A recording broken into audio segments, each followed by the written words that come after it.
అవునమ్మా, తక్కువ పని మీద వచ్చాను.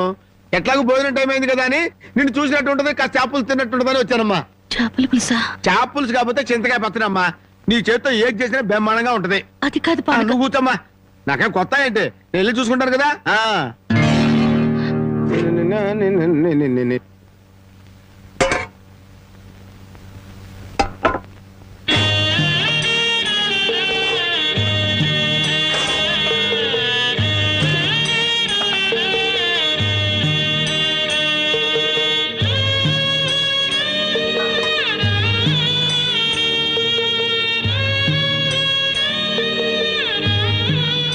ఏమ్మా, అన్నం వండలేదా? వండటానికి ఏమీ లేదా?